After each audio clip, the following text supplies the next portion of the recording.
Hello, you're welcome. You're welcome onto my channel today, and it gives me great joy to observe you are viewing this video. I am Dr. Olayinka Akole.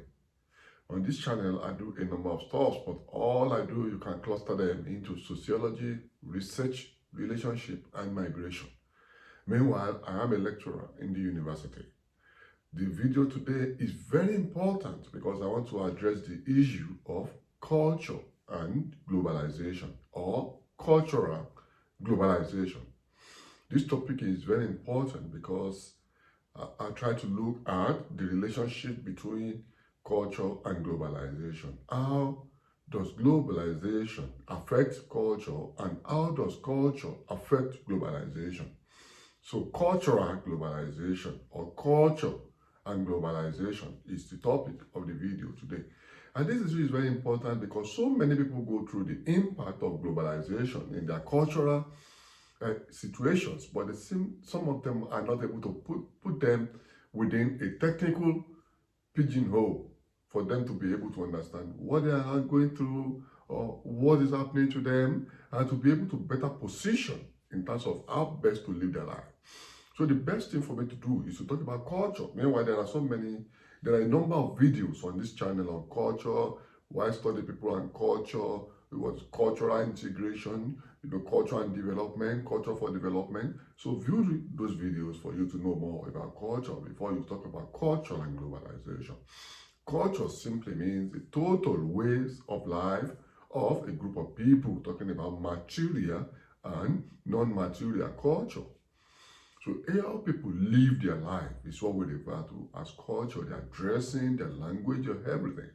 So, but what then is globalization? Globalization is essentially a technical concept, but with impact on how we live our life. We describe it as a process, process because it starts and it never ends. So, a process of cultural convergence. That's just a simple way you look at it. It happens to people, societies, over a period of time. I talked about the world metaphorically becoming a global village. The world becoming a global village with a certain part of the world becoming the anchor, the center of that global village. Many people can now relate intensity of interaction among groups of people without necessarily leaving their physical environment, without leaving their biophysical, social, cultural, economic environment in physical terms, but they relate intensely, still globally. And the major driver, the major element, the major thing that makes globalization possible is technology, especially with internet, now more profound with smartphones, digital devices. So people can now relate intensely across the world without leaving their rooms.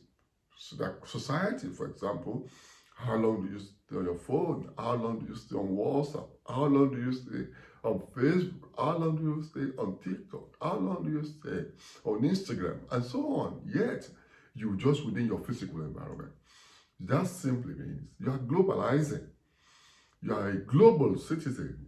You are operating within global space because you can be, for example, in Kuala Lumpur, or you can be in New York City. Yeah, you're talking to somebody in the remote part of Asia, remote part of Australia, remote part of Africa, remote part of United Kingdom. Yet, you are in a particular situation. That's what globalization means. And it means convergence of culture, convergence of values. It's a metaphor comparing what we are experiencing to a village in the global terms. Convergence of value systems, convergence of economic system, trading system, convergence of financial payment system, transactional situation, convergence of values like right, freedom, democracy, and the rest of it. Technology is central. Even now, flights that can cover distances that would take 24 hours previously. Places where people cannot reach easily, now there are connections of flights to take people further. So sociologically speaking, we talk about globalization as intense interaction among a group of people. And this is very important because it affects how people now live. Things that were impossible previously are now possible. People can move, and their lives, their cultures are impacted by this globalization. Yet, globalization, though people talk about globalization as the world becoming a global village, there are two major perspectives to globalization, and especially with its impact on culture. And I want you to pay attention to this. We have the convergence school of thought, which we call the homogeneous group of thought. Then we have the divergence group of thought, and those we call heterogeneous school of thought. The convergent school of thought believe that globalization make people to look the same, make society look the same, make cultures look the same. Because as cultures begin to interact intensely, there are elements of culture that diffuse into others. And to a large extent, some cultures might be acculturated. That is, some cultures might become dominant and consume some other cultures because of their intense globalization. Because so those powerful cultures, they believe, the homogeneous school of thought, the convergent school of thought, may become so dominant that they consume and subsume and the less dominant culture as they come in. So the world is believed that the cultures will become similar and people continue to lose their identity and become one. Western nations are considered to be the center, the anchor of globalization. So the homogeneous school of thought believes that society might become to look Western.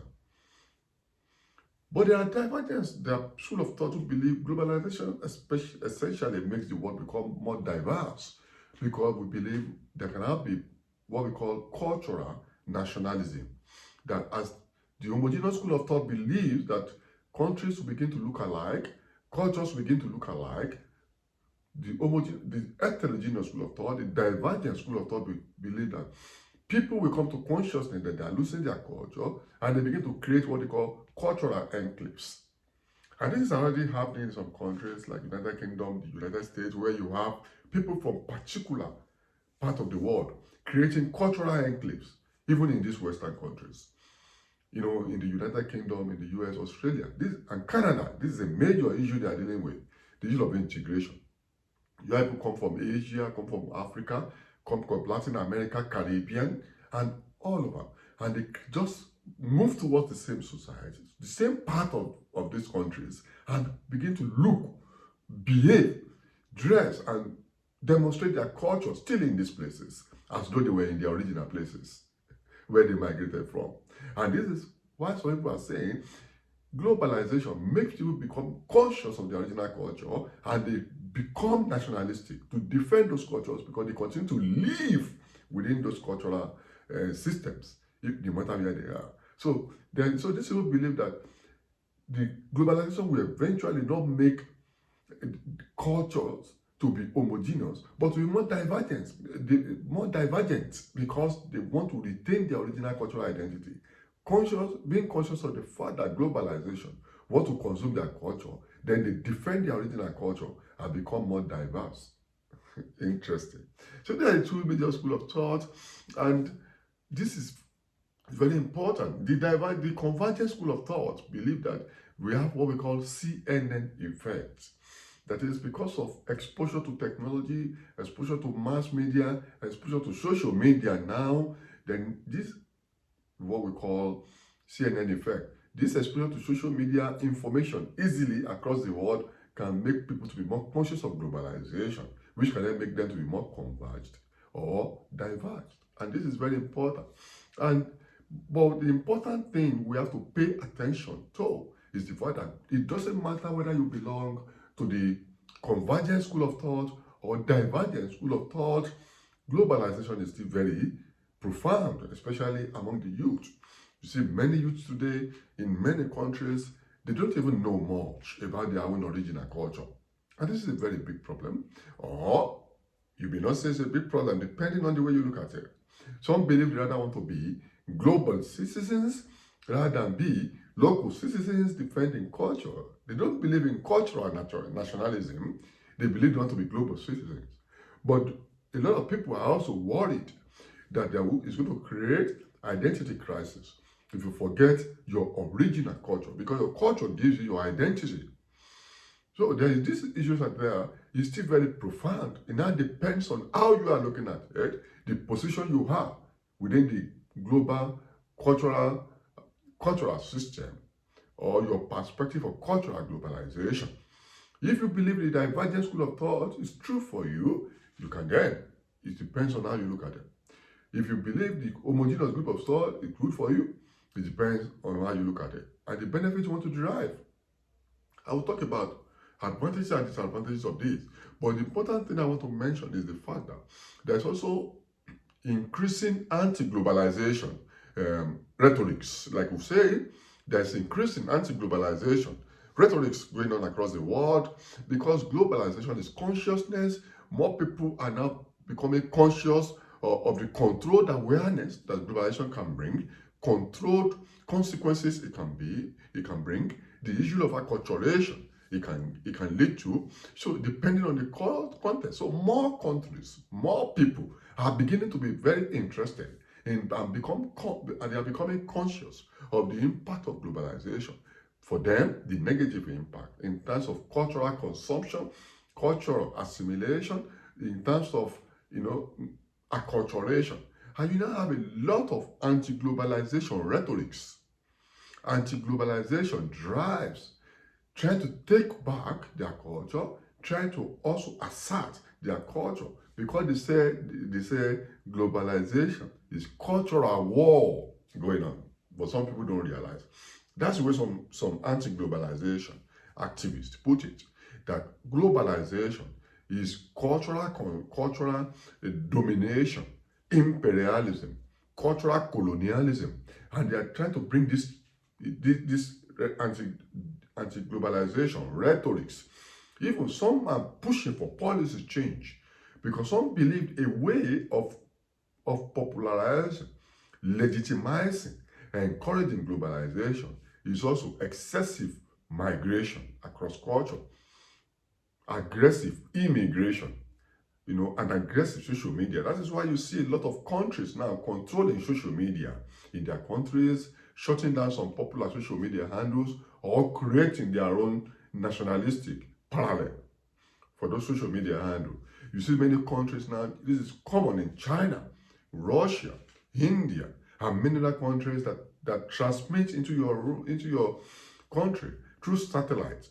Free. Why some other stations say you should pay? These countries sponsor stations through satellite to be transmitted free, into countries, so that they can show those countries about what goes on in their culture, the good things about their culture.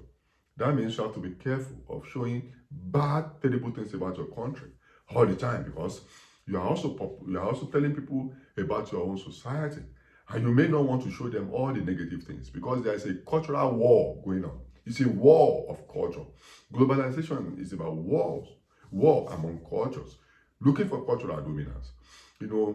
And you have to know that this anti-globalization rhetorics and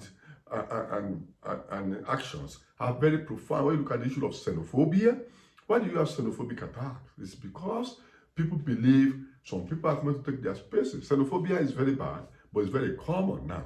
And it's even happening on unusual places you would think there should be no xenophobic attacks.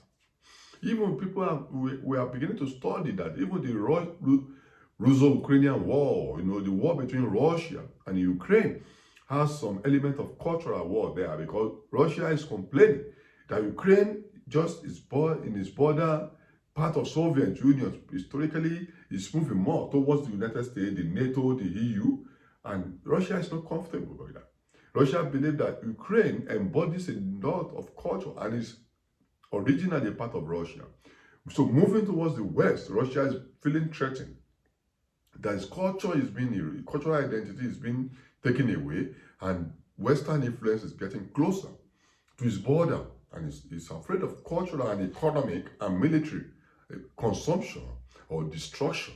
And this is why Russia went to war, and the war is still on even after 2 years. Even the Brexit, the exit of Britain from European Union, some say is anti-globalization element.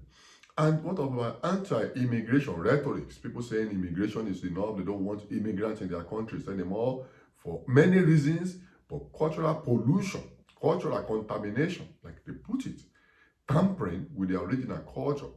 That's why some countries you see as immigrants are moving in, the original residents or the nationals, citizens of those places move further because they are afraid of cultural contamination. Like they put it, quote and unquote. I don't believe there's anything like cultural contamination. Living with others in the same place gives a lot of multiplicity of elements in culture. People should live together in peace, but some people believe no, they want to maintain the original identity. Some see themselves as more superior than to others, but it depends on how they say it. That's not my problem. It's not a problem, but my issue here is to draw attention to there are anti-globalization moves. And you see, a lot of these anti-immigration rhetorics are beginning to have political implication. Look at Trump. He's an anti-immigration person. Then you look at, even in the UK, those people who were anti-immigration, they stopped the vote movement, take the country back movement that used to be at the margins. Now they are winning seats in the parliament. They are winning elections because some people are buying to this anti-globalization. Until immigration is the major element of globalization. Some countries, some people are beginning to buy into this anti-immigrant narrative, and they are getting popular. Even in the EU, recently, even in France, this anti-globalization, anti-immigration politicians, they want sit, and they're becoming more popular. It's concerning to so many of these countries. Even in Italy, even in Australia, you have these anti-globalization movements becoming more popular. So the issue of cultural nationalism, take the country back, the movement, are very important today to play. And they are also known as anti-globalization left. And it's a major issue because they are pushing more for the divergence rather than the convergence of culture. And so another thing I want to tell you, I believe globalization has its own advantages depending on whether you are aware of globalization, if you are conscious of it and you are better positioned, or if countries realize this, the importance of globalization and the reality of globalization and the program for it to take advantage, and they position themselves in a way that they are able to take advantage. This is very important. For me, globalization is not a problem, and it's not a solution, but it depends on how you look at it and how you position for it. You have to position for it. It's about survival. It's cultural war. It's existential war. So it has its advantages and disadvantages. For example, it gives opportunity, globally speaking. You and many of us, even myself, there are things we have achieved today that would have been impossible some 500, 1,000 years ago. But with globalization, even though globalization is not a new occurrence, but it's accentuating. It's more profound now because of technology. So you provide global opportunities. You can be in Africa, you can be in Asia, you can be in any part of the world and take advantage of opportunities further away. That are far away, would have been impossible without the internet or without the flight or without social media or something like that. So many advantages are there. Then you also have the issue of becoming a global citizen. You can be wherever you are and relate with other citizens and other opportunities all over the world. But there are disadvantages that people have mentioned. Disadvantages of imperialism, cultural domination, technological consumption. Some people just consume technology, they spend money on it, but they don't produce any, and that's a problem. Identity issues. Many people today relate so much globally, they don't know their original identity. Many people don't even know the name of the meaning of some things they do. Some people, you get some countries, everybody might dress like some other people in some other places. So they don't wear their local clothes. They don't eat their local food. They don't even know who they are. They don't know anything about their history. They read histories of other places, but not their own. So there's identity crisis. People don't know who they are now. They're just lost in the ocean of global culture. So the cultural exploitation and some other exploitation, the political economy of globalization is also a major issue. Some people take advantage of, some stronger countries take advantage of globalization, while poor and weak countries are exploited. The issue of acculturation and the rest of it. So it's very important for us to be able to know all of these and be able to position for it.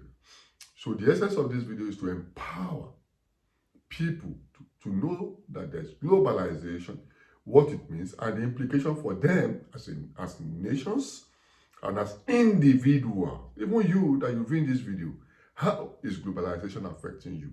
And how are you taking advantage of globalization? You can't do anything about it, basically. It's a reality. But you can do anything about yourself, your family, your society, your business, your education, your country, to take advantage of globalization and not be consumed by globalization. You can you can still exist within your culture, but take resonance and take opportunities available in other culture. So I don't believe in being afraid of cultural homogenization or cultural convergence. I don't believe in cultural divergence. I don't believe cultural divergence is bad. I don't believe cultural convergence is bad. What I believe is that be conscious of these situations and take positions so you take advantage, so you don't suffer the disadvantage. Till I see you in my next video, click subscribe and bye for now.